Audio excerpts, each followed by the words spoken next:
Good morning everyone and welcome to the Cabinet meeting. I'm Councillor Amanda Hopgood, Leader of Durham County Council and Chair of the meeting. This meeting is being broadcast live through our YouTube channel. Before we commence with today's formal business, I'd like to cover some of the housekeeping issues for us all to follow. Please switch off or make silent your mobile phones and all other devices, and keep microphones switched off at all times unless invited to speak by myself as the Chair. When invited to speak, please switch on the microphone nearest to you and introduce yourself. With that, we'll move on to the agenda. So item 1 is public questions. We haven't received any public questions for today's meeting. Item 2 is minutes of the meeting held on the 4th of June 2024. Can I have a mover and seconder for those, please? Move them, Chair. Thank you. And seconder, please? Second those minutes, Chair. Thank you. Can we agree the minutes are a correct record? Thank you. I can confirm that the minutes are agreed. Item 3, declarations of interest. Are there any declarations from members this morning, please? No? Okay, so we'll move on to item 4, which is the Climate Emergency Response Plan 3. Can I invite Alan Patrickson, Corporate Director of Neighbourhoods and Climate Change, to present the report, please? Thank you, Chair. This report provides a final update on the Council's second Climate Emergency Response Plan and also presents a third version of the plan for Cabinet approval. This latest revision will cover the period 2024 to 2027. The County Council declared a climate emergency in February 2019 and shortly after adopted the first Climate Emergency Response Plan. Progress against this plan was significant and allowed the Council and its partners across the county to develop a second plan in 2022. This raised the ambition of both County and Council by introducing new targets to be net zero by 2030 for Council activities and to bring forward the target for the county-wide achievement of net zero from 2050 to 2045. This second plan contained 150 detailed and costed actions designed to reduce carbon emissions. Full details of the progress against this plan is set out in Appendix 2 to the report, and some highlights from the many areas of progress towards the Council target include decarbonisation projects delivered across the Council estate, including facilities such as leisure centres at Teesdale, Peterlee, Newton Aycliffe and Abbey, the data centre at Chameleon House and depots at Morrison Busty and Meadowfield. Decarbonisation of the Council's fleet continues, with an increase in the number of EVs through the Vehicle Replacement Programme, alongside improved depot infrastructure to support this transition. The largest single user of electricity in the organisation is the Council's street lighting asset, and this now uses a third of the electricity that it did a decade ago through the adoption of LED lighting, which has also reduced the Council's energy bill by an estimated £7 million. Over the past 2 years, solar PV has been installed on 9 key DCC buildings and new energy management systems have been deployed in buildings across the estate.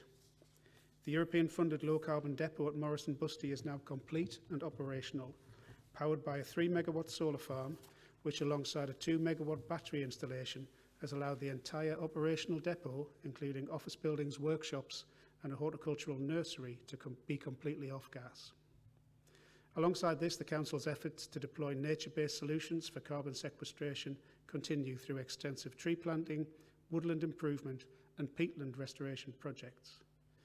This activity has resulted in a continuing decrease in carbon emissions.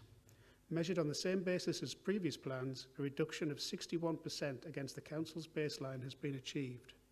However, it should be noted that a rebaselining has been necessary as part of this plan to account for buildings no longer in the Council's control.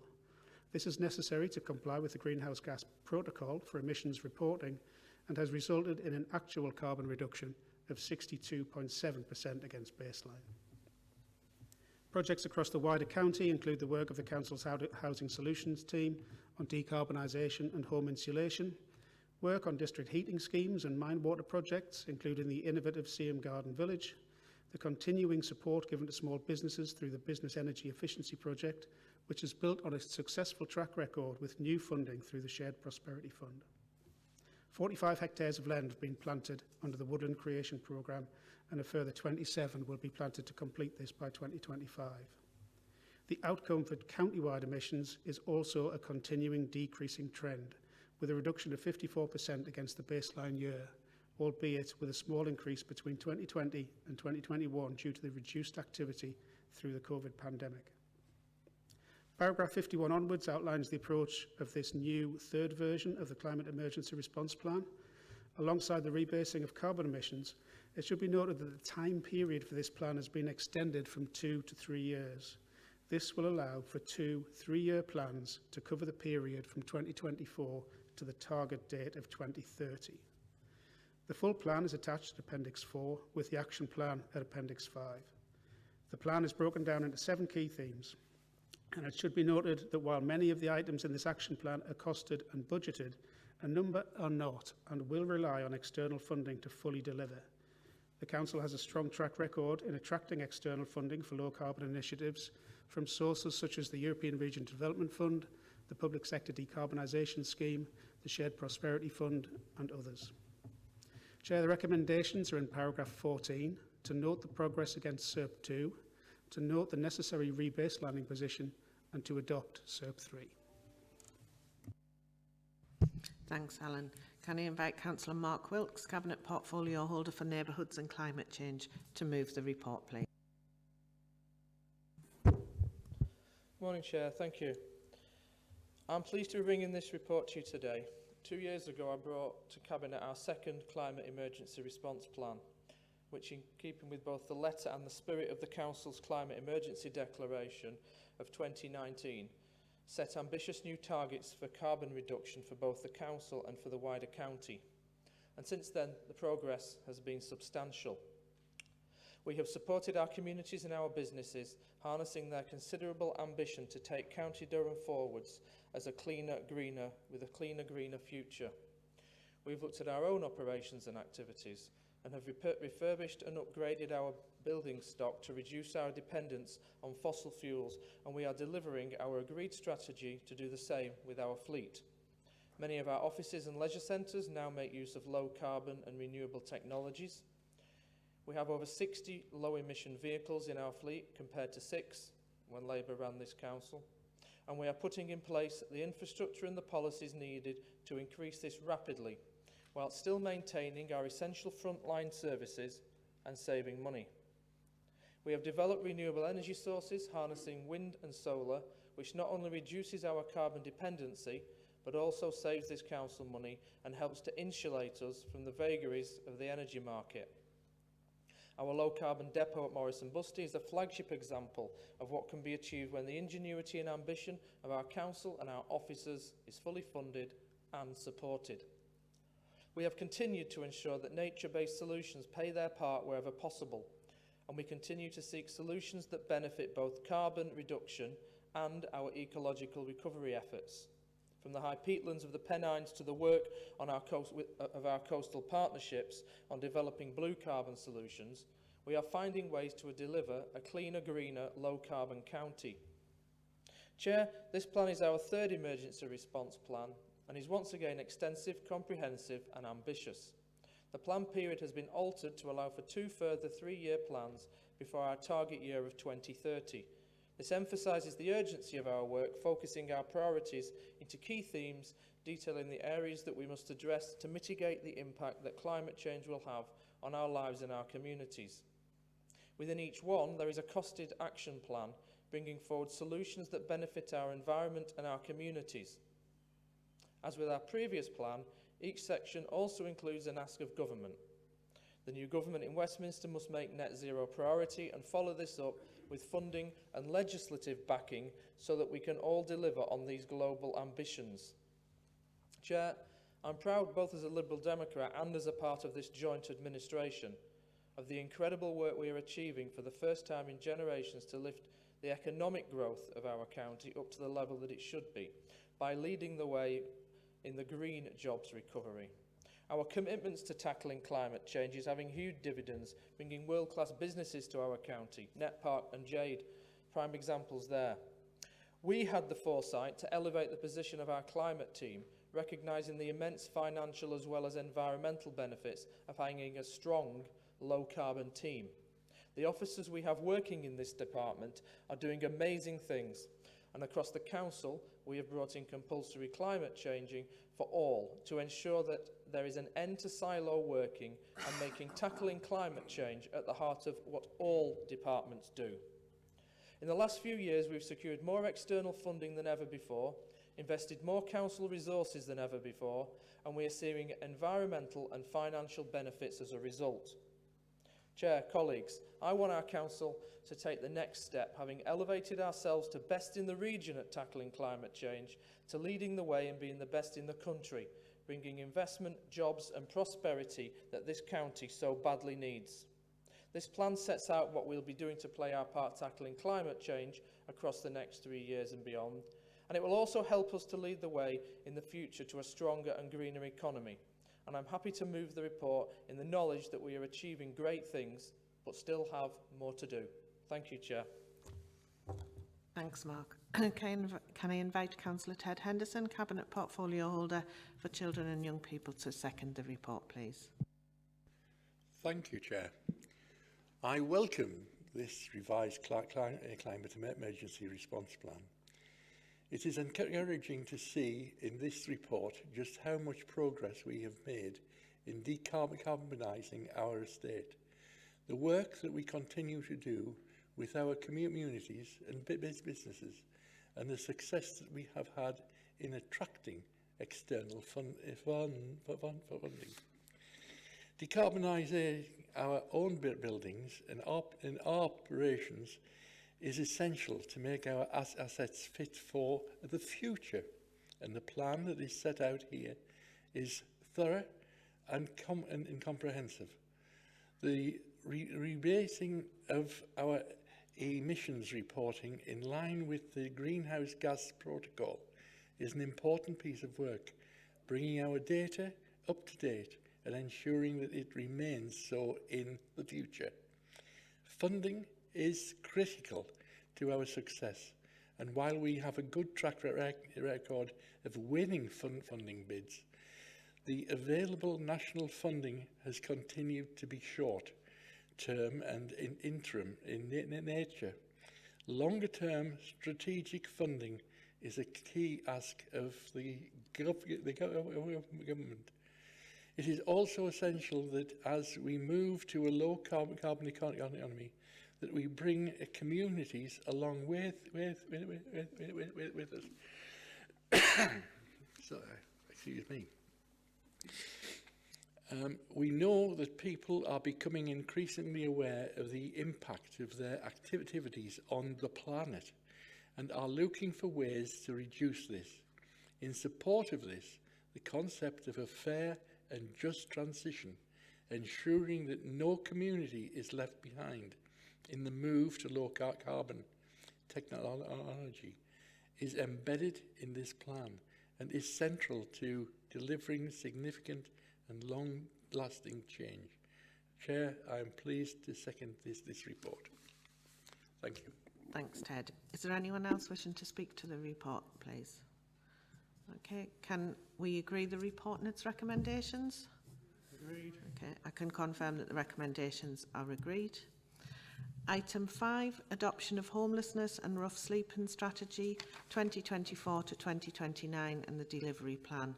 Can I invite Amy Harhoff, Corporate Director of Regeneration, Economy and Growth, to present the report, please? Thank you, Chair, and good morning, everybody. Amy Harhoff, Corporate Director of Regeneration, Economy and Growth. The purpose of this report is to seek Cabinet's approval to recommend that the County Council agree the adoption of the County Durham Homelessness and Rough Sleeping Strategy. The new Homelessness and Rough Sleeping Strategy will run from 2024 to 2029 and will replace the current document adopted by Cabinet in July 2019. It has been prepared and consulted on in conjunction with the new housing strategy, which is featured later on the Cabinet agenda. The strategy will help address some of the major challenges that the county is facing in relation to homelessness. For example, the use of temporary accommodation has increased by 170% since 2018-2019, and this is resulting in increased financial pressures. The strategy has highlighted the need to increase the supply of council-owned and social housing and commissioned temporary accommodation, rather than to rely on B&Bs, hotels and holiday lets. The strategy will also enable the delivery of the Single Homeless Accommodation Programme, known as SHAP, which will provide 32 units of council-owned supported accommodation for rough sleepers with complex needs and younger people who are at risk of rough sleeping. The revised strategy has been developed following a detailed review of homelessness and rough sleeping, as well as 2 rounds of consultations with partners, stakeholders and residents. The first round of consultation ran from December 2022 to March 2023 and focused on developing the proposed 4 priorities of the strategy. The second round then focused on the draft strategy itself and ran from October 2023 to the 18th of December 2023. All comments and feedbacks have been reflected in the final version of this strategy. The document sets out how we will aim to achieve the 4 priorities of supporting homelessness over the next 5 years. The priorities set out the key areas where the Council will focus activity to deliver the vision that Durham is a county where we all work together to eradicate homelessness and rough sleeping, and where everyone has a safe place to call home. As a reminder, the 4 priorities of the strategy are to prevent people from becoming homelessness, to improve access to the supply of accommodation, to ensure the appropriate support is available for people who are homelessness, and work with partners to build resilience in people, and finally, to reduce rough sleeping. The strategy aligns with the existing or emerging strategies, including the County Durham Plan and the Housing Strategy, and it will also seek to support the delivery of the Inclusive Economic Strategy by seeking to ensure that a lack of access to good quality housing is not a barrier to economic growth. As a result of representation during the consultation and working with partners, a delivery plan has been developed for the first 12 months following the adoption, and this is set out in Appendix 3. A more detailed long-term delivery plan will be prepared following the adoption. Chair, that concludes the summary of my report, and the recommendations are set out in paragraph 10. Thanks, Amy. Can I invite Councillor Alan Shield, Cabinet Portfolio Holder for Equality and Inclusion, to move the report, please? Thank you, Chair. Can I first of all start the discussion by recognising the hard work by council officers put into the development of the homelessness and rough sleeping strategy, which includes the analysis of homelessness data from April 2019 to October 2022 by evaluating previous and current trends of people presenting as homeless. And as been previously mentioned by the Corporate Director, there has been extensive consultation with our partners and residents and other stakeholders.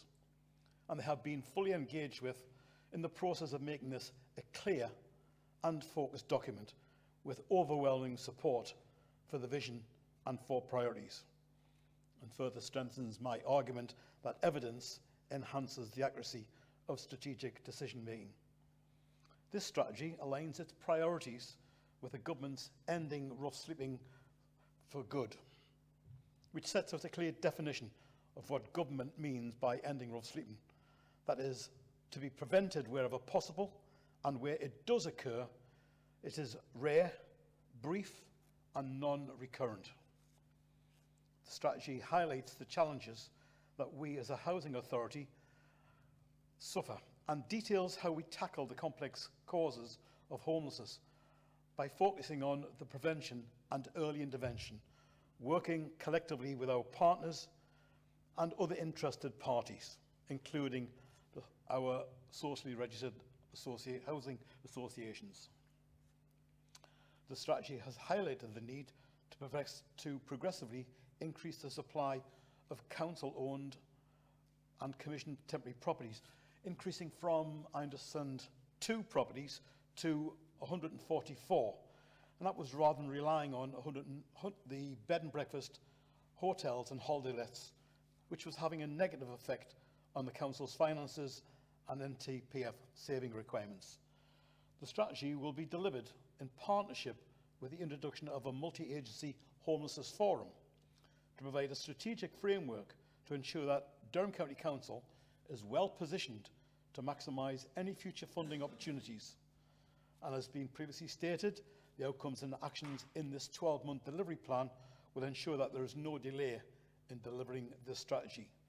I therefore move the recommendations in paragraph 10 of the report, Chair. Thank you. Thanks, Alan. Can I invite Susan MacDonald, Cabinet Portfolio Holder for Digital, Customer Services and Procurement, to second the report, please? Thank you, Chair. Homelessness can lead individuals and their families and friends into a cycle that can have a profound effect on all aspects of life. It's not just a lack of accommodation, but homelessness can affect our physical and mental health and well-being, educational achievement, ability to gain and sustain employment, and puts pressure on personal and family relationships. The impact of homelessness devastates lives and is often a long journey for an individual to try and build their lives up again. The homelessness and rough sleeping strategy provides a clear strategic direction and vision of how we can address homelessness and rough sleeping across the county. I therefore second the recommendations in paragraph 10 of the report. Thank you. Thanks, Susan. Is there anyone else wishing to speak to the report? Okay, can we agree the report and its recommendations? Okay, I can confirm that the recommendations are agreed. Move on to item 6, which is the Q4 2023-24 Performance Management Report. Can I invite Steve Evans, Head of Corporate Affairs, to present the report, please? Good morning, everyone. I'm Steve Evans, Head of Corporate Affairs. This report sets out the detailed progress towards the targets and outcomes set out in the Council Plan 2023 to 2027, which was agreed by County Council in February 23. The information in this report is based on a position as of the end of March 2024. A range of service level dashboards and the supporting narrative within the report provide a clear golden thread between the priorities of this Council set out in the Council Plan and the performance of operational services. We've also taken steps to include indicators already identified by the new Office of Local Government. Further indicators will come along and those will be added to the report as and when they arrive. Importantly, overall performance across the organisation remains strong. This is in terms of progress against strategic objectives and, importantly, also when we benchmark against regional and statistical neighbour comparator authorities. As members will appreciate, this is a considerable achievement in the face of inflationary and demand-driven pressures. Where there are areas of performance falling below our expectations, we're aware of them, and these are set out in the report, including what we intend to do about that.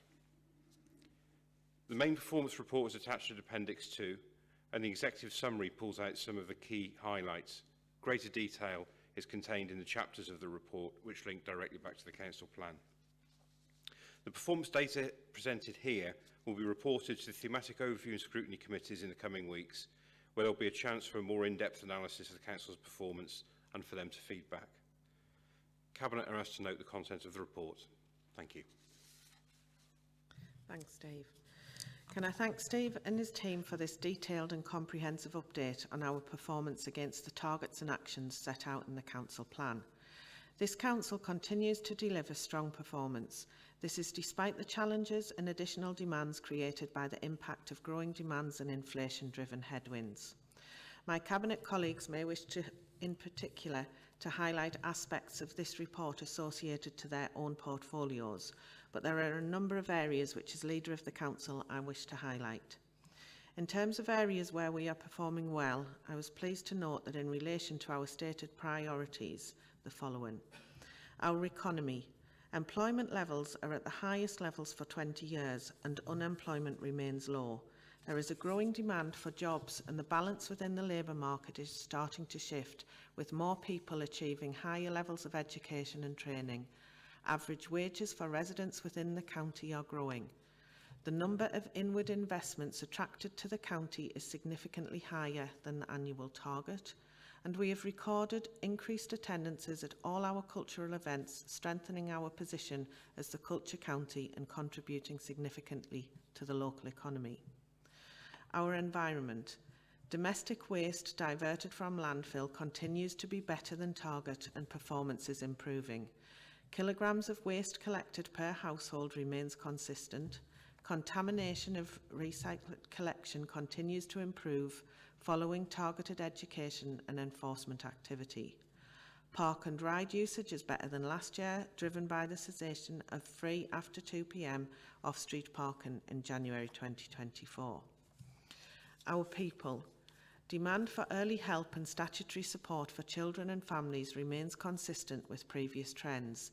Improved practice has led to a consistently low re-referral rate for statutory children's social care. School attendance is steadily improving following an increase in absence nationally, regionally and locally following the pandemic.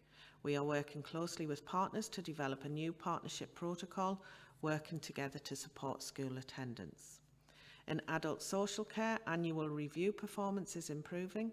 Q4 shows 69.5% of service users had achieved an assessment or review in the last 12 months, the highest recorded performance for more than 2 years, demonstrating the impact of the new review teams established in early 2023. Performance remains lower than 3 years ago, however, recent initiatives are closing that performance gap. Our communities. The net delivery of homes exceeded target this year. This trend is set to continue with the delivery of several large existing sites and a number of new sites that have recently started. During 2023-24, 210 empty homes were brought back into use, 10 more than the target of 200.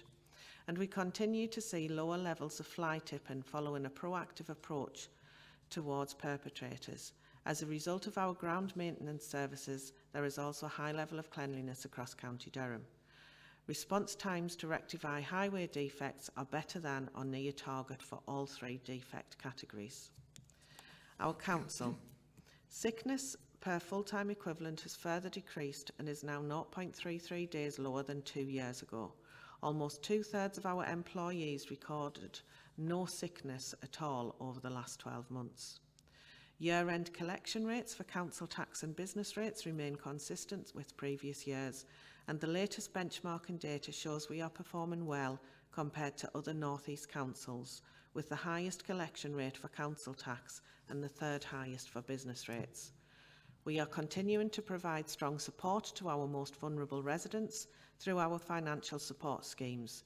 We have a higher than average spend on local welfare assistance schemes when compared to our statistical neighbours, authorities across the North East and the All England average. In addition to our council tax reduction scheme, which totals £63 million, we made payments for discretionary housing at almost £1 million, daily living expenses at £234,000 and settlement grants at £414,000. The Council is one of a few authorities offering this type and level of support. Throughout the year, the Household Support Fund allowed us to give vouchers to families in receipt of free school meals during the school holidays, support low-income households and grassroots organisations with food, fuel, furniture and white goods, and provide general cost of living support. Now the Government has made its final cost of living payments and has only extended the Household Support Fund to September 2024, we expect to see greater demand for our financial support schemes. We have secured £1 million from the UK Shared Prosperity Fund. This money will be used over the next 12 months to reduce food poverty, give cost of living advice and guidance, and deliver fun and food with half-term activities. Satisfaction with our overall service delivery remains high. We received fewer corporate complaints than 2 years ago, and complaints reaching the local government ombudsman remain static. The report highlights a number of areas that do require attention, where for a range of issues our performance has not been what we would have liked it to be. In terms of areas requiring attention, where I know action is and will continue to be taken, I would note the following.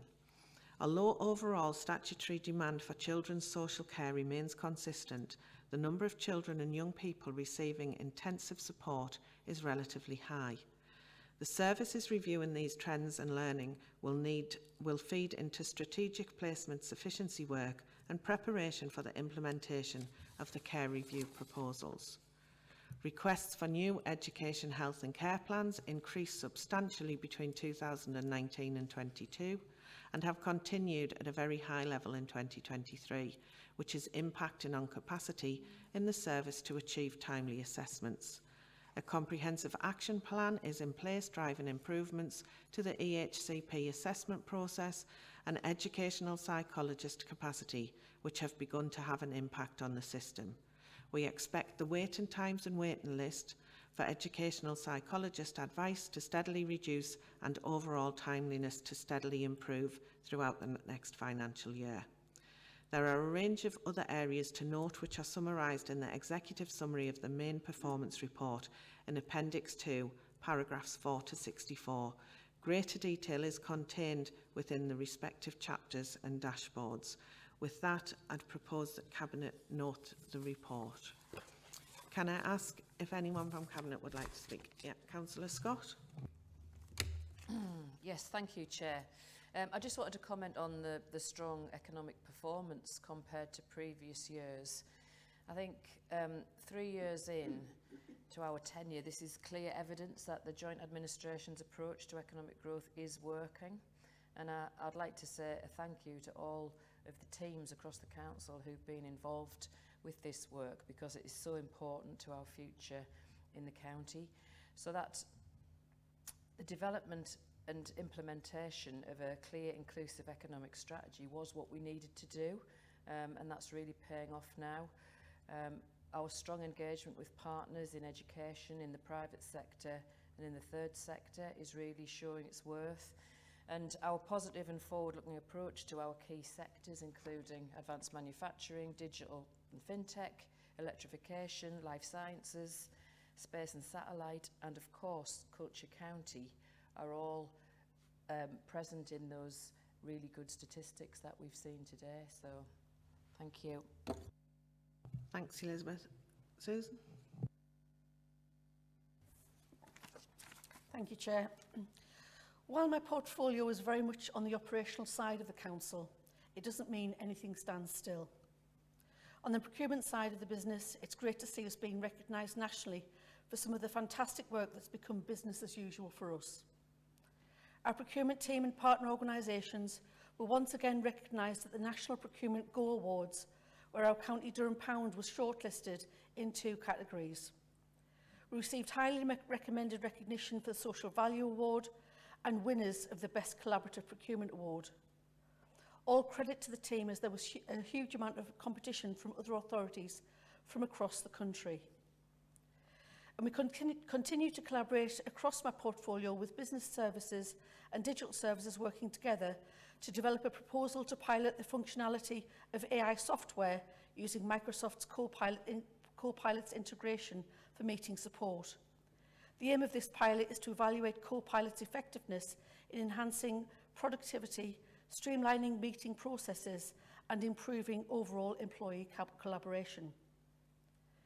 In staying with technology, we've seen a slight improvement in superfast broadband coverage, with 97.5% of households now able to achieve up to 30 megabits per second, and improvements for ultrafast, full fibre and gigabit technology now stand at 68.1%, 64.7% and 65.8% respectively. And the figures continue to move in the right direction the other way.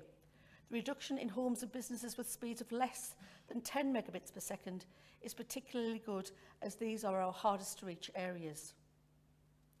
And our team are working closely with BD UK to progress the pre-procurement for a potential Type C cross-regional framework contract, although we don't have a confirmed timescale at this moment in time. And BD UK aim to provide us with the information shortly, which will hopefully confirm the location of approved voucher projects, the outcome of negotiations to extend the Go Fibre contract footprint, and Type C eligible properties. This, combined with the knowledge of future delivery plans and existing coverage, should provide us with a good understanding on the position moving forward. We're looking at the possibility of providing broadband availability data in the My Durham search tool and on the dedicated DCC website. Broadband for the Rural North, B4RN, launched a £2.8 million project gigabit voucher scheme that will hopefully see around 1,470 properties get access to a full fibre broadband service. And on digital inclusion, the Digital Community Hub's work is starting to take off as the first wave of grant applications under the UK Shared Prosperity Fund have been submitted. Funding subsidises broadband and wireless infrastructure, up to 12 devices and furniture to set up an ICT suite, and this will provide an excellent platform for partners like AbilityNet, Age UK, Durham Learn, Coda Dojo and Public Health in supporting communities to become more digitally included. And lastly, by no means least, customer service and delivering the best levels of customer service and ensuring we put our customers first remains a key priority for the Council, and over the last year we've delivered improvements in line with a range of key performance indicators. Over the last year, our customer services teams received almost 1 million contacts from our residents. More than half of those contacts were via the telephone, which is our most frequently used form of contact. And despite such continued high levels of demand, our customer services team is answering a greater proportion of calls within our agreed service level agreements in comparison to the pre-COVID pandemic. Almost 40% of our contacts were digital, and this demonstrates a trend of more residents choosing to access our services online. This has been supported by ongoing digital service improvements activity, in addition to the introduction of new channels such as web chat and the chatbot. Just 8% of our contacts were received over the last 12 months was through our customer access points. And whilst this remains a committed support channel for us, the choice over the last year, we reviewed our services, and we want to ensure that we continue to provide a balanced provision with the reducing levels of demands for face-to-face. Customer satisfaction with our overall service delivery remains high, and the number of corporate complaints continues to reduce. In May 2023, we started gathering customer feedback from residents who contacted our customer services by mobile phone, asking them to participate in a short text survey once their call was complete. And almost 33,500 customers took the time to do this. And providing customer service to our residents isn't just limited to our residents. Following a successful pilot, our support for members and via the member support team or via the portal saw 3,950 service requests being logged, with the team monitoring progress and providing statistical information via the dashboard. And this is just the tip of the iceberg, and there's so much more I could say. I'd like to place on record enormous thanks to the teams who work so hard to support each and every one of us. Thank you, Chair. Thanks, Susan. Councillor Shield.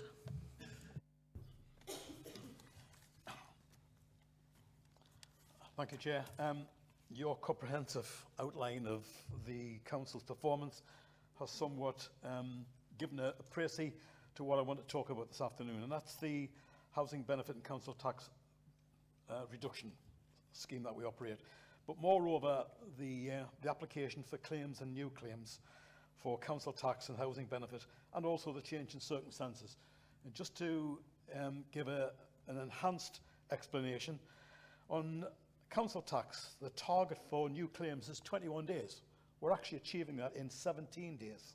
Change in circumstance for council tax is 8 days, and that's been achieved within 7.4 days. But more importantly, and perhaps more impressively, the housing benefit for new claims, the target is 21 days, the actual is 17.5 days. The change of circumstances target is 9 days, with the actual being 5.8 days. That's some significant improvements. And that housing benefit is particularly noticeable, with 85% of new claims being processed within 14 days compared to 64 days for the same period last year. We do appreciate that residents are struggling compared to last year, particularly due to the cost of living crisis. We do have a revised target recovery action, and that's towards those individuals and those households who won't pay their council tax rather than those who can't pay their council tax. We will continue to maintain a high level of support for our most vulnerable residents and households through a variety of financial support schemes. However, demand has been influenced by various cost of living payments issued by the previous government. The provision of the Household Support Fund helped people with their daily living expenses and reduced the need for wider support through the Council's financial support schemes. The current Household Support Fund of £4.26 million ends in September, and we wait the new government's administration to advise on their proposed mechanisms. Thank you, Chair. Thanks, Alan. Anyone else wishing to speak? Yeah, Councillor Wilkes. Thanks, Chair. Perhaps I'll be brief. Our continued record low fly tipping figures illustrate our proactive approach is reporting. Indeed, our rates are many times lower than those of other North East councils and half the national rate. Under Labour, fly tippers got a 60% discount on their fines just for paying early. We scrapped that discount. Under Labour, fly tippers paid just £180 for fly tipping. They now face £1,000 fines. Our neighbourhood wardens are leading the way in ensuring environmental fines face a zero-tolerance approach, and we've significantly increased those fines levels.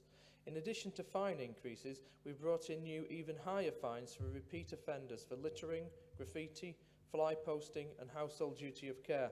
Chair, we're determined to continue to clean up our county. The yard clearance team we brought in has cleared thousands of yards and gardens of rotting waste, and is doing so in days rather than months or indeed never when Labour ran the council. So I'm delighted at the work we continue to do and the benefit it is having for residents across our county, and we will continue to find new ways to make even more improvements, and I urge residents to report such issues so together we can have the cleanest county in the country. Thank you, Chair. Thanks, Mark. Anyone else wishing to speak? Yep, Ted. Thank you, Chair. I'd just like to reassure people that for all there's a backlog of ECHD tests being done, this is because of the shortage of psych eds, and unfortunately it's a national thing. If they grew on trees, I'm sure we'd have a tree planted in the front of County Hall. Unfortunately, we don't. That's all I can say, Chair. Thank you. Thanks, Ted. Right. With that, can I ask Cabinet to note the Q4 performance management report, please? Great. Thank you. Item 7 is the 2023-24 outturn for the General Fund and Collection Fund. Can I invite Paul Darby, Corporate Director of Resources, to present the report, please? Thank you, Chair, and good morning, members. This report presents the revenue and capital outturn position for last year, including the closing position on the General Fund and the EMAC reserves at the 31st of March. The report also includes the outcome of a review of reserves that was undertaken in Q4 and sets out proposed transfers to corporate reserves in lieu of the financial challenges we'll face in 25-26 and beyond. The report also presents the closing position on the various blocks of the dedicated skills grant, including our maintained skills outturn position and the closing position on the collection funds. Last year, the Children and Young People Services cash limit position was an overspend of £8.4 million, marginally up on the £8.1 million we forecast at Q3. However, within the Children and Young People Services outturn, the social care looked after children placements budget was £10.7 million overspent last year, despite the significant increase in the 23-24 budget of £15.2 million. The cash limit outturn position has had to be picked up corporately, as Children and Young People Services don't have a cash limit reserve. If we exclude Children and Young People Services, the other services were all underspent last year. The underspend in total £4.5 million, £2 million higher than what was forecast at Q3, and the detailed reasons for the under and overspending across each service group and area is set out in the report in some detail at paragraphs 81 to 122. At paragraph 53 in the report, there's a range of sums that are being treated as outside of the service cash limit budgets and funded corporately last year.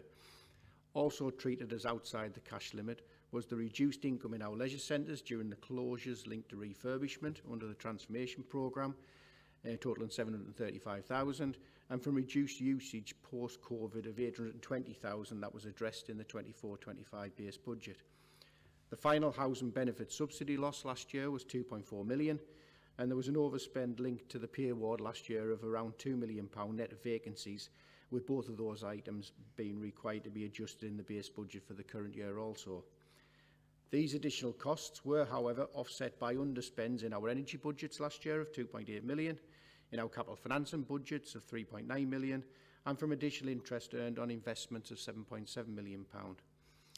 As part of the close down of last year's accounts and after the Q3 forecasts were prepared, we did receive a one-off gain share payment from BT Openreach under the Digital Durham programme of 1.7 million, and notification of a positive impairment adjustment on the loan with Newcastle Airport of 600,000, which has improved our outturn position.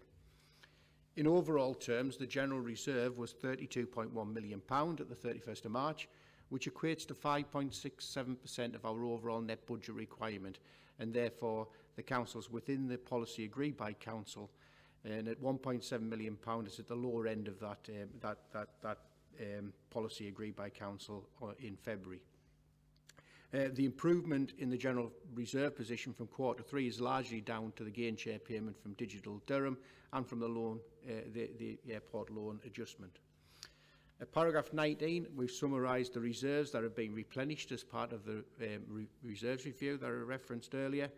And Appendix 4 sets out details of all of our earmarked reserves, which totalled £176.3 million at the year end, an in-year reduction of £20.2 million, but slightly less than the forecast reduction at Q3.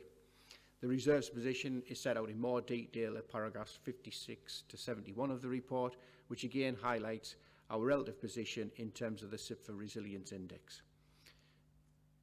Turning to our maintained schools, there was a net underspend or contribution to their reserves in the year. At Q3, our schools were anticipating a net draw on reserves, and of the 145 maintained schools we have on our books at the year end, 46 overspent or drew down on their balances last year, totaling 2.9 million, but 99 of those 145 schools contributed to their retained reserves, i.e. underspent last year by 5.8 million. The net position being a £2.9 million increase in the retained balances. The High Needs Dedicated Schools grant outturn was a £1.96 million overspend last year, which is slightly down on the £2.4 million overspend forecast at Q3. In paragraphs 133 to 159, the report provides an analysis of the various blocks of the Dedicated Schools grant. The cumulative deficit on the High Needs DSG at the 31st of March is £10.6 million. Paragraphs 160 to 174, the report provides an overview of the capital outturn and the proposed revisions and financing of the capital programme last year. The final outturn for capital spend last year was £233 million against a revised capital budget of £259 million. Performance against the various Treasury Management prudential indicators is set out in the report for members' information. And next week at Council will consider the annual outturn report for our Treasury Management performance last year. In terms of the collection funds, the in-year deficit on the Council Tax Collection Fund was £1.8 million, down from the £2.4 million forecast at Q3, and the Business Rates Collection Fund in-year surplus was £6.4 million, which is slightly lower than the £6.9 million that was forecast at Q3.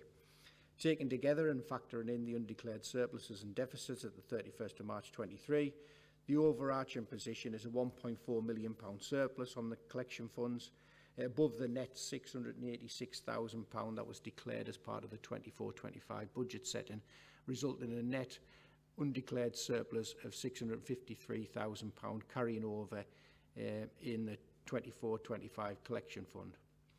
Finally, the report highlights that 95% or £11.761 million of the £12.4 million of savings that were factored into the budget for 23-24 were delivered in the year.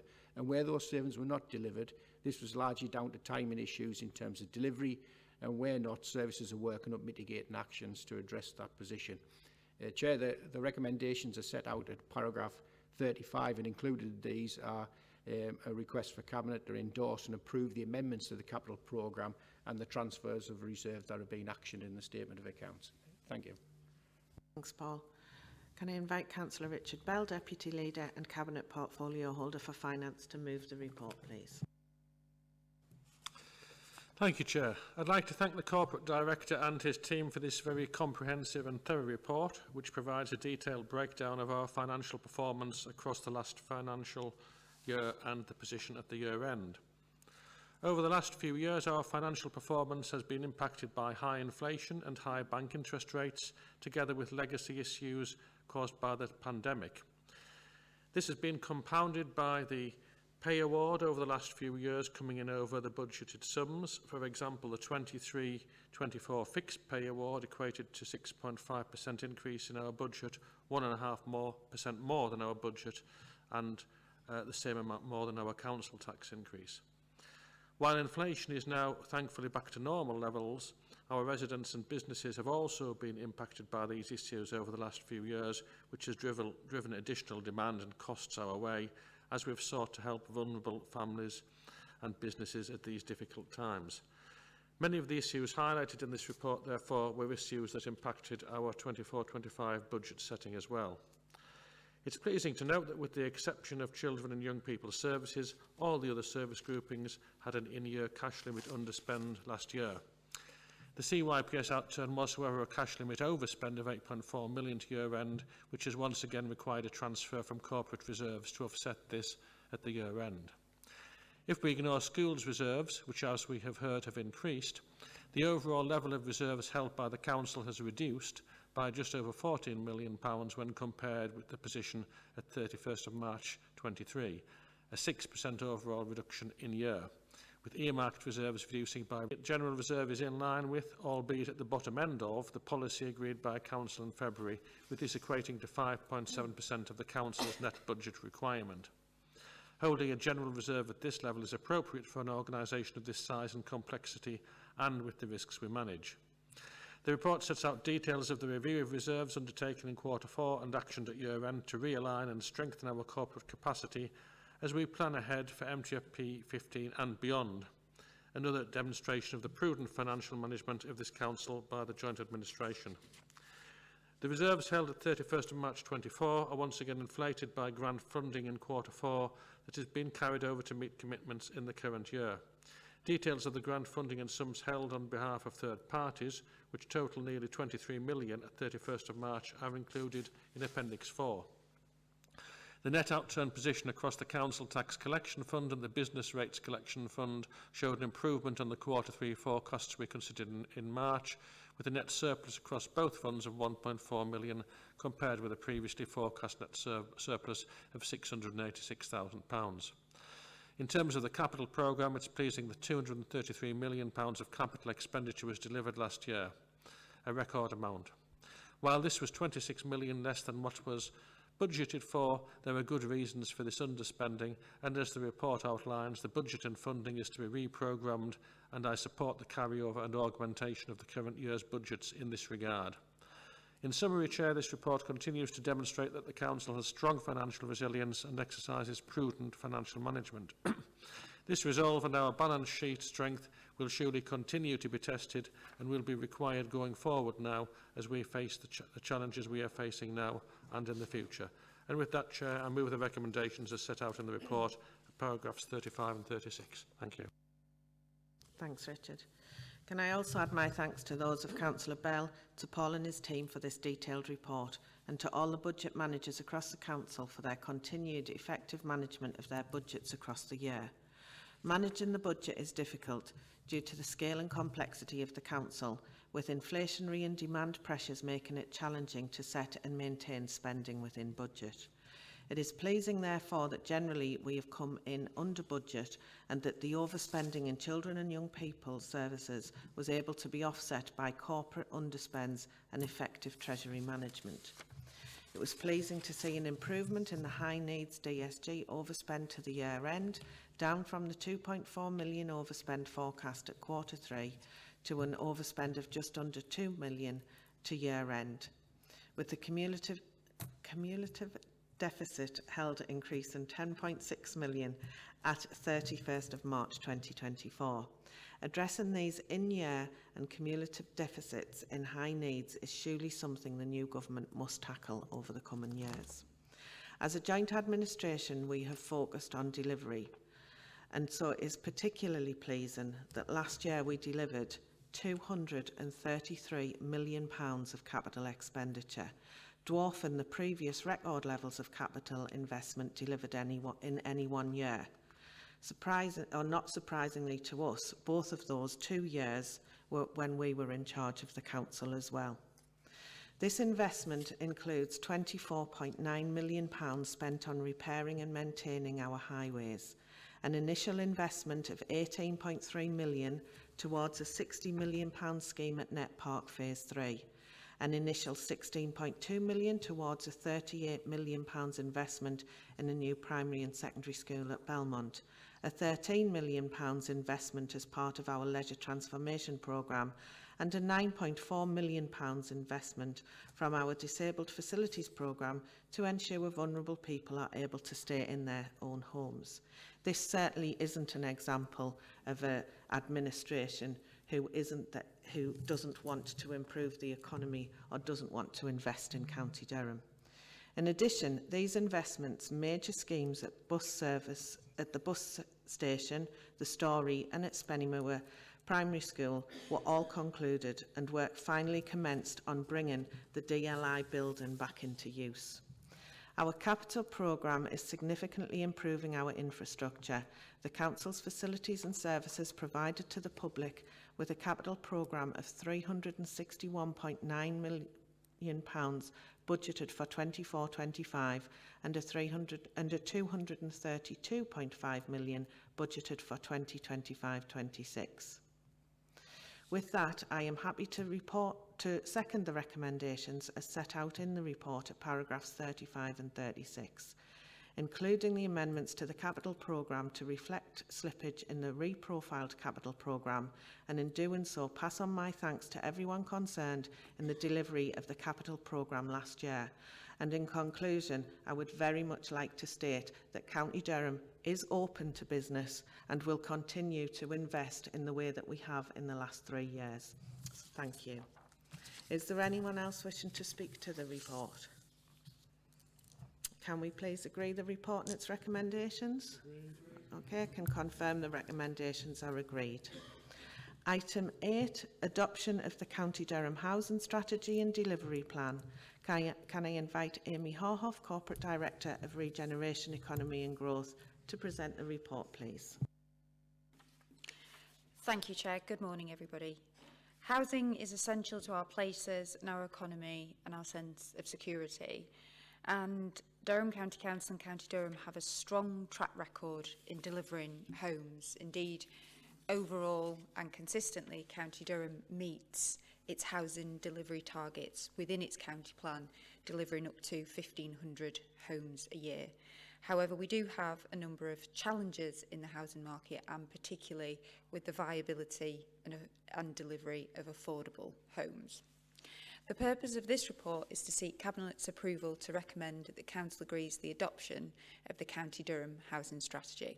And the new Housing Strategy 2024 will replace the current Housing Strategy, which was adopted in 2019.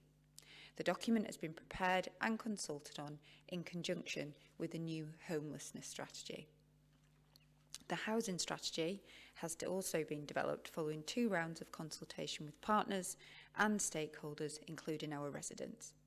The first round focused on developing the high-level principles and priorities for the strategy, with a second focusing on the draft document itself. This was undertaken between the 30th of October 2023 and the 18th of December 2023. The consultation determined that there was overwhelming support for a proposed vision, principles and priorities, but changes were made as a result of comments. The strategy will help to deliver the ambitions of the County Durham Vision, the Council Plan, the County Durham Plan, Climate Emergency Response and the Inclusive Economic Strategy. which recognises that housing is a major enabler to achieving economic growth and better social outcomes for the county's communities. We also recognise that the housing strategy is being developed in the context of emerging devolution work, including a strategic place partnership between the North East Combined Authority and Homes England. As a result, comments made during the consultation and working with partners, including the Housing Forum, we have also prepared a delivery plan for the first 12 months following the adoption, and this is set out in Appendix 3. A more long-term plan will be prepared following the adoption of this report.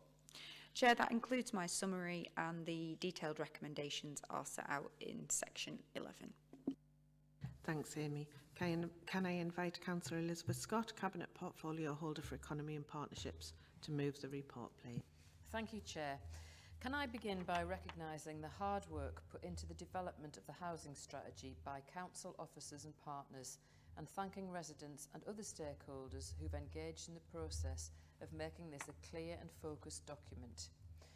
The new housing strategy will build on the successes of the existing 2019 housing strategy, which include bringing 955 properties back into use, 7,500 properties benefiting from new energy efficiency improvements, the issuing of nearly 13,000 licences in selective licensing areas, over 4,000 properties receiving adaptations, and securing a partner to deliver the Council House Building Programme.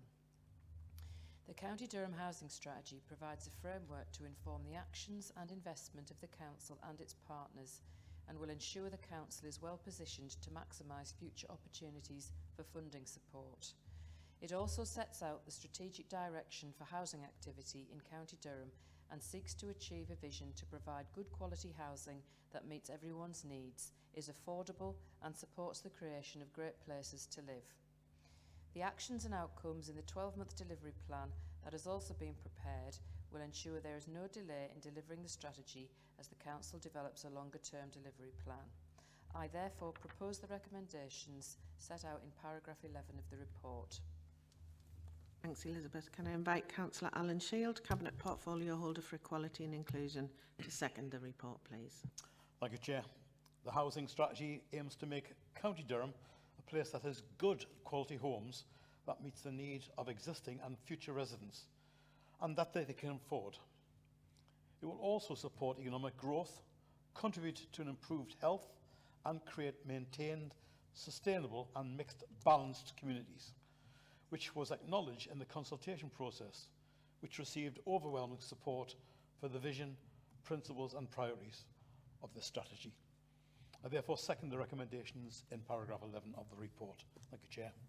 Thanks, Alan. Is anyone else wishing to speak? Yeah, Councillor Wilkes. Thanks, Chair. Rather than just talking about tackling housing issues, we're actually getting on with fixing them, including not only making sure we have sufficient temporary accommodation, saving us money, but also agreeing to make sure we have homes for larger families and actually building and buying new council homes where Labour built and bought Nout. I can remember having to bring a motion some years ago to double the number of empty home staff and then having to stop Labour cutting those positions. So I'm delighted to see in our outturn report from a few minutes ago that we're bringing more homes back into use than our targets. So it's clear to me that we are performing extremely well, building homes, improving homes, buying homes and bringing homes back into use. I'd like to thank our portfolio holder in his absence for his work and our housing officers. Excellent work and an excellent plan, Chair. Thanks, Mark. Is there anyone else wishing to speak to the report? No? Can we agree the report and its recommendations? Agreed. Okay, I can confirm that the recommendations are agreed. Item 9, Home to School Transport Services, Proposals and Policy Update. Can I invite Jim Murray, please, to present the report? Thanks, Chair, and morning members. The Home to School Transport Service Proposals and Policy Update provides a follow-up to the 2023 June Cabinet Report to review and transform the Council's home to school travel arrangements. Although significant progress has been made in a year, the budget position shown in paragraph 16 demonstrates the significant increase in costs over time and why this piece of work still remains a priority for the Council. The report initially focuses upon the Council's maintained concessionary home-to-school transport scheme. The detail is provided in paragraph 22. This was a proposal identified in the June 2023 Cabinet report and follows up recommendations dating back to the 2011 May Cabinet report, which changed home-to-school policy to remove the associated transport rule, concessionary travel for faith schools, and the change of entitlement to free school travel from 2 to 3 miles for children aged 8 to 16. Consequently, most of these changes were progressed between 2012 and 2017 as children moved through the schools. Whilst the report identifies the need to address a small number of remaining routes, in line with the 2011 and current policy guidelines, it has been requested by Cabinet that they would like further time to reflect upon these changes, and therefore these will be the subject of a future Cabinet report. The second part of the report provides some new flexibilities and incentives from paragraphs 31 to 41 to support parents who may provide a more efficient and appropriate transport solution for children with SEND. It incorporates some of the more successful policy developments from other local authorities with a steer from our parents and carers on what would help them in circumstances where they can support those travel arrangements. So, the recommendations for Cabinet are in paragraph 9, and whilst 9A has been deferred, they are asking Cabinet to agree a new personal travel budget provision which includes 2 payment rates of 45 pence per mile at the standard rate and an enhanced payment of 75 pence per mile where young people have additional support needs on transport. And it asks them to agree the updated home-to-school transport policy as proposed, albeit deferring policy wording relating to recommendation 9A. Thank you, Chair. Thanks, Jim. Can I invite Councillor Ted Henderson, Cabinet Portfolio Holder for Children and Young People, to move the report, please? Thank you, Chair. Home-to-school transport is a vital service for a lot of our families to ensure that the children and young people can attend school. And following a review of the service, Cabinet agreed to a number of recommendations in June 2023 to deliver greater efficiency, equality, flexibility and independence for the pupils. Whilst the County Council must meet its statutory duty to provide free transport to children who meet specific criteria, we must also ensure we consider the sustainability and the fairness of the service. The report presented today identifies that we currently provide some transport services which go beyond our statutory duty and which are not provided in most of the councils. These services are not provided consistently across the county. The proposals will ensure that we continue to comply with our statutory duty, but also ensure equality and transparency of provision for parents and schools. The recommendation in the report represents a balanced set of charges and provides greater clarity on the policy. However, with regards to recommendation 9A, I do not move that on the basis the Cabinet would like to reflect further on the options in relation to the maintained concessionary scheme, which will be subject to a future report. I therefore propose recommendations 9B and 9C in the report. Thank you, Chair. Thanks, Ted. Can I invite Councillor Elizabeth Scott, Cabinet Portfolio Holder for Economy and Partnerships, to second the report, please? Thank you, Chair. Home-to-school transport is a complex daily operation that involves delivering over 1,200 transport routes and working with over 300 contracted suppliers. Expenditure in 23-24 was £28.65 million, and it was necessary to address these budget pressures which have grown over a 7-year comparative period. The report highlights the work we've done to research best practice in other councils and to reflect this within our own policy and transport arrangements. It also reflects some of the feedback we received from parents and carers during the 2023 public consultation and the new policy additions acknowledging these opinions. It is especially pleasing to be able to offer parents an enhanced opportunity to transport their children to school through the use of a personal travel budget. This is a voluntary arrangement which parents can consider if it suits their circumstances. I note Councillor Henderson's comments in relation to recommendation 9A and that proposals in respect of the maintained concessionary scheme will be the subject of further consideration by Cabinet. I therefore second the recommendations 9B and 9C in the report. Thank you. Is there anyone else wishing to speak to the report? Okay, can we agree the report and its recommendations, please? Agreed. Okay, I can confirm the recommendations are agreed. Item 10 is productivity plan. Can I invite Councillor Stevens? Can I invite Steve Evans, Head of Corporate Affairs, to present the report, please? Thank you, Chair. Steve Evans, Head of Corporate Affairs, and good morning again, everybody. On the 5th of February, the Minister for Local Government asked all local authorities in England to develop and share plans setting out how they are improving productivity. There's a requirement for plans to be approved by council political leaders, published on council websites and submitted to the Department for Levelling Up Housing and Communities by the 19th of July. There is no standard template for councils to complete, but the scope of the ask is set out in Appendix 2 of this report. Plans are required to set out how councils are making improvements in productivity and efficiency through initiatives such as service transformation, the use of technology and reducing unnecessary expenditure. In addition, councils were asked to comment on 4 key questions. 1, how have you transformed the way you design and deliver services to make better use of resources? Question 2, how you plan to take advantage of technology and better use of data to improve decision-making, service design and use of resources. Question 3, your plans to reduce wasteful spend within your organisation and systems. And the final question 4, barriers preventing progress that the government can help to reduce or remove. And I'll say a bit more about that later.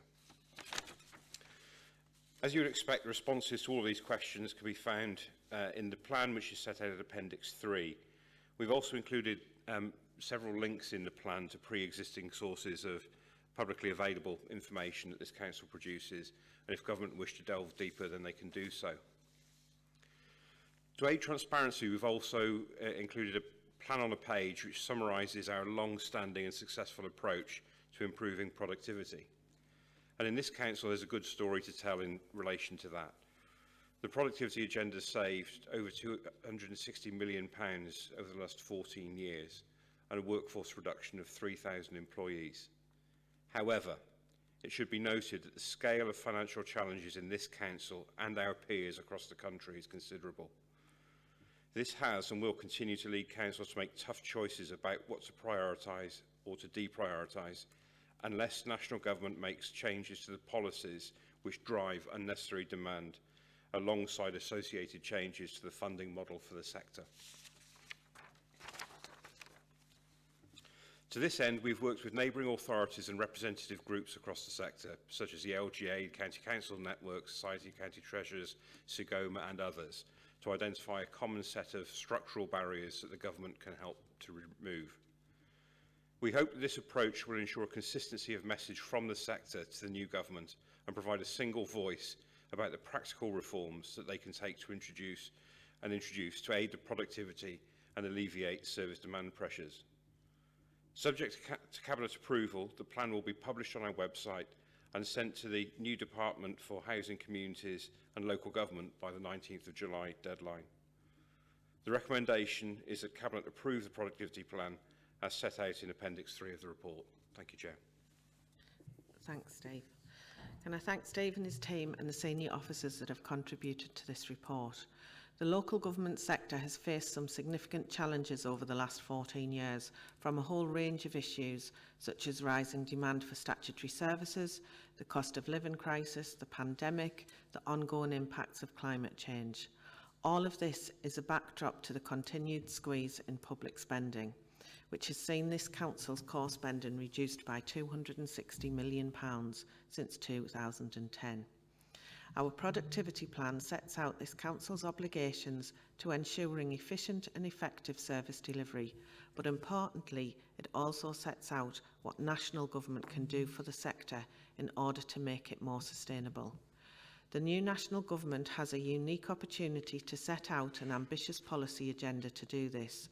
We therefore call upon government to make changes to some of the deep-seated structural drivers of demand that impact on the sector and for the associated funding reform. Over the last 14 years, the number of children in our care system has increased by 147%, with many of these children also having more complex needs, placing huge cost pressures on council budgets. This is a national problem. Children with a statement of special educational need has increased by 111% in Durham over the same period. This growing demand is another national trend which the sector is struggling to meet. Collectively, councils are carrying accumulated deficits for children with special educational needs and disabilities in their accounts, amounting to billions of pounds. Increases in the number of children identified with SEND has also impacted on the cost of home-to-school transport, as we've already heard in an earlier report, with the budget increasing in Durham by 194% in the last 5 years. Again, this is another national trend which national government have the power to address. All this is compounded by too much reliance on short-term funding settlements from national government, which impacts on council's ability to make long-term strategic choices. This hand-to-mouth existence undermines the sector's ability to plan and optimise strategic decisions for our residents and service users. It is in the gift of a national government to address this through funding reform and multi-year funding settlements. There are many more examples of pressures that we face, what we have done about them and our suggestions of how the government can help us, which are set out in the plan. Despite these challenges, this administration has continued to champion and support our residents and communities. For example, we have made some bold decisions in relation to capital spending in areas such as leisure and culture, economic growth, infrastructure and our town centres. This administration also recognises that balancing the council's budget can be difficult. We recognise that many residents face the same issues with their own household budgets, and this is why we have developed a comprehensive action plan to help support people who have been hardest hit by the cost of living crisis.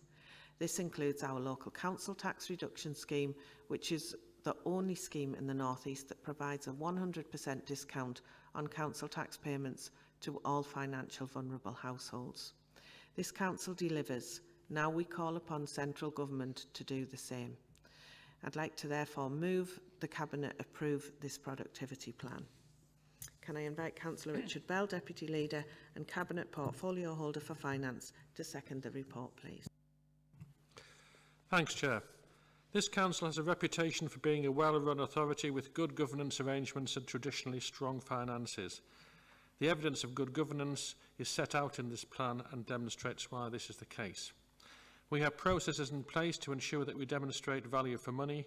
We ensure economy, efficiency and effectiveness through things like our council plan and medium-term financial plan, with regular budget monitoring and performance monitoring, as we've heard this morning. This is supported by a range of qualitative assessments from our external auditors and the likes of Ofsted and the Care Quality Commission. We also routinely benchmark against other councils and challenge ourselves against our peers. But if this sounds complacent, then we are not. We recognise that there is always more that can be done, and we will keep working to continuously improve. And this productivity plan will align with that work.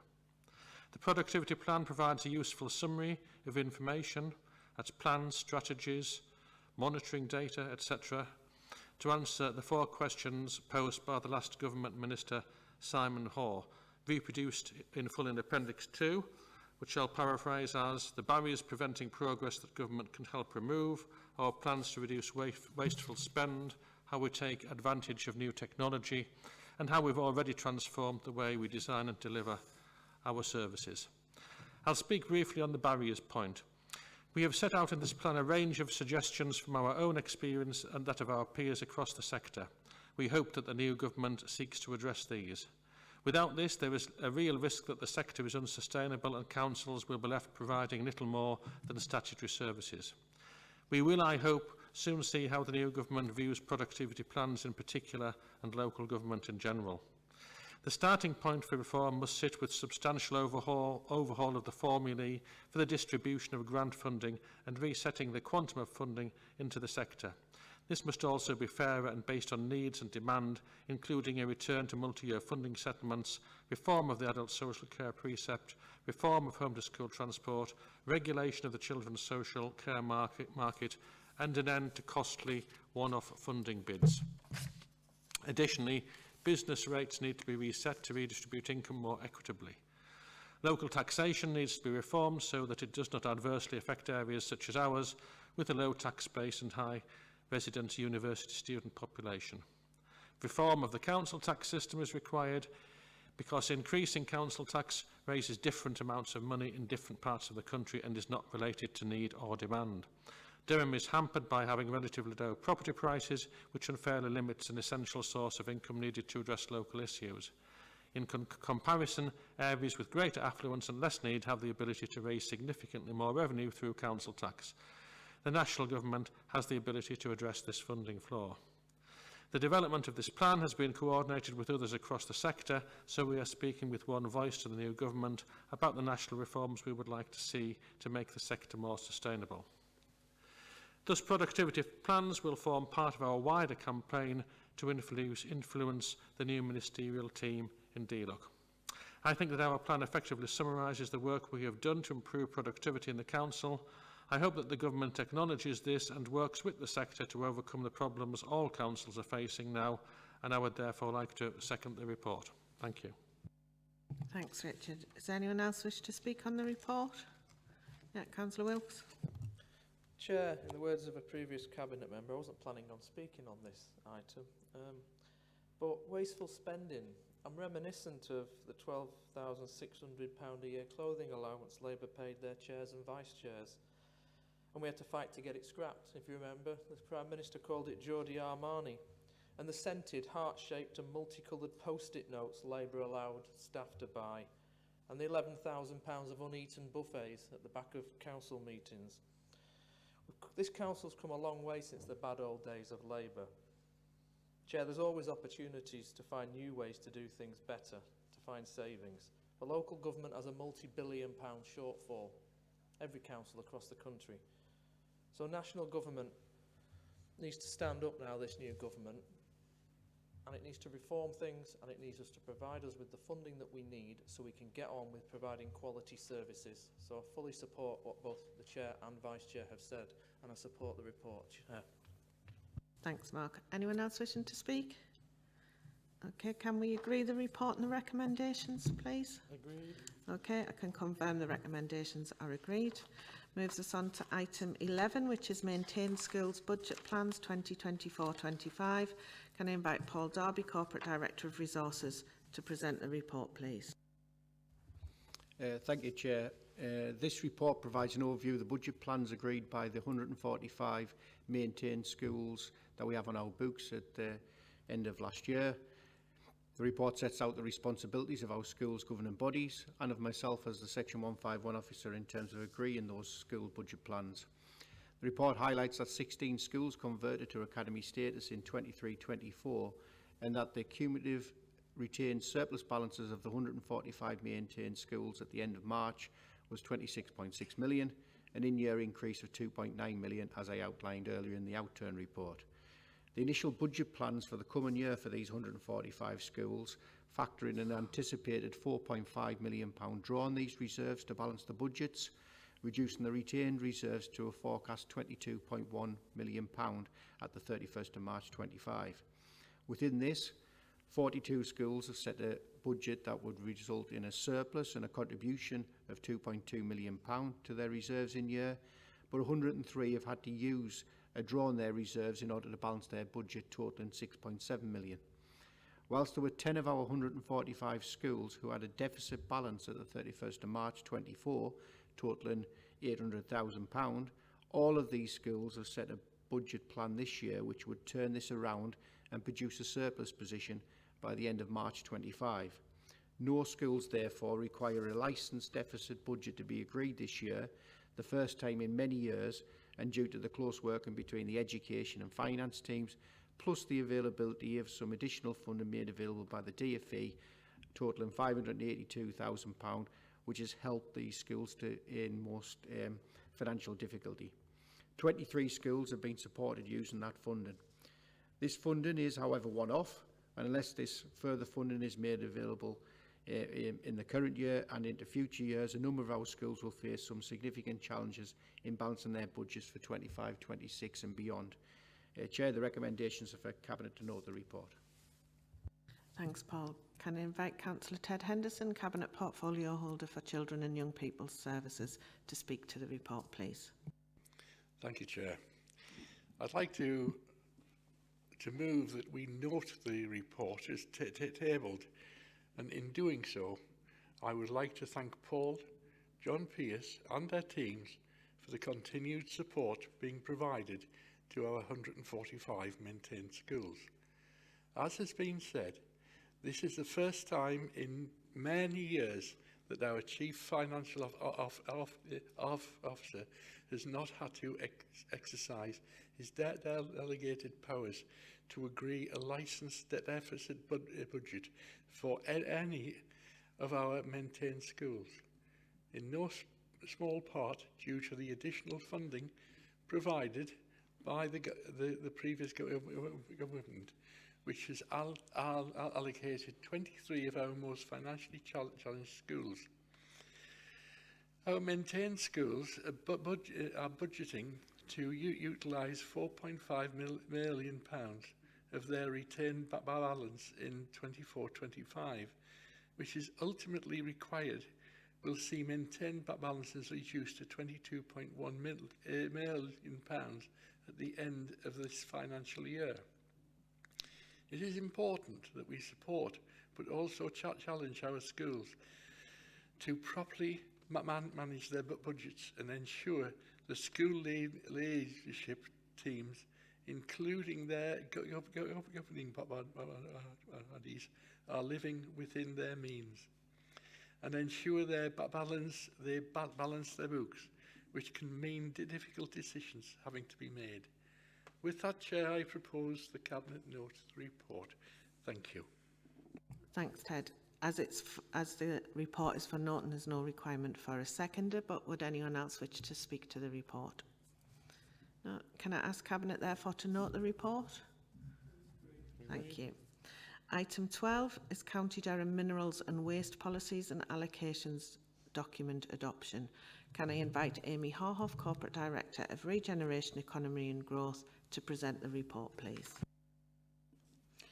Thank you, Chair. The purpose of this report is to seek Cabinet's approval to recommend that the Council agree to the adoption of the County Durham Minerals and Waste Policies and Allocations document, following its independent examination by planning inspectors appointed by the Secretary of State. The full Council meeting is on the 17th of July 2024. Alongside the policies of the adopted County Durham Plan, the Minerals and Waste Policies and Allocations Development Plan document will contribute to meeting the strategic objectives of the County Durham Plan. The document supports the provision of a steady and adequate supply of minerals in accordance with the principles of sustainable development. It also provides policies to support the development of a network of modern waste management facilities which help ensure that waste arisings are managed in accordance with the principles of the waste hierarchy.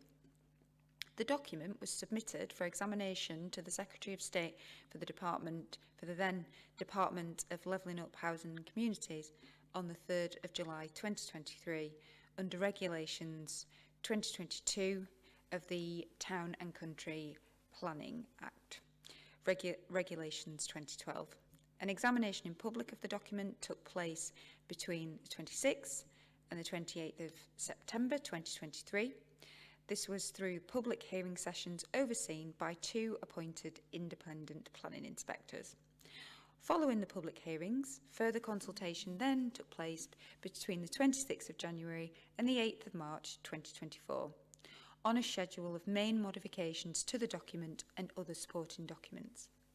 50 comments were received from 14 respondents, and these were used to prepare a statement of consultation which was published on the Council's website and provided to the planning inspectors to assist them in preparing their inspector's report.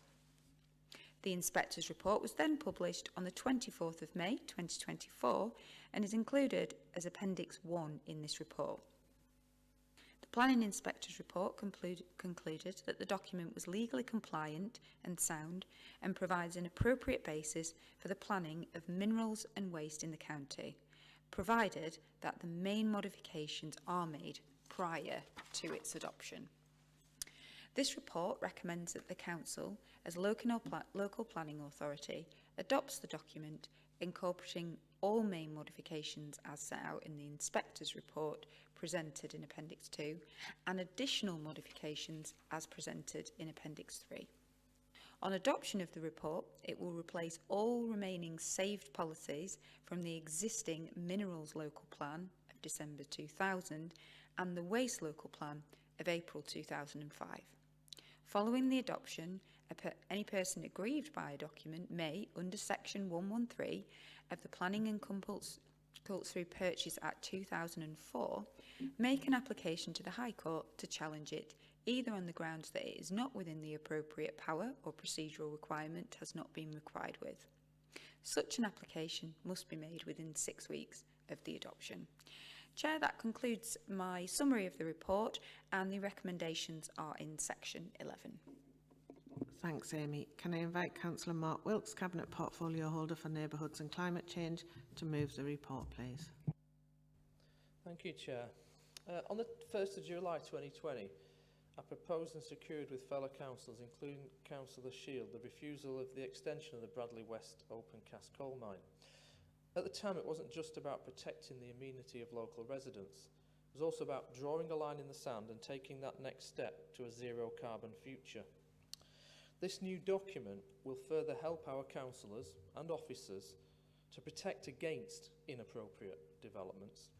Members will recall that the County Durham Plan was adopted in October 2020. However, that was not the end of the story, and the Minerals and Waste Policies and Allocations Development Plan document being considered today gives additional detail and clarity on what is required for new developments to be acceptable, providing certainty for developers and reassurance for residents. The policies throughout this document ensure our councillors and officers have the backup they need to protect our environment and where inappropriate development is proposed. In producing it, we have engaged with the public and stakeholders at every stage of the document's development, making changes wherever we could. An independent examination by the Planning Inspectorate has found that it will provide a sound basis for the planning of minerals and waste within the county, whilst at the same time ensuring our environment can be protected.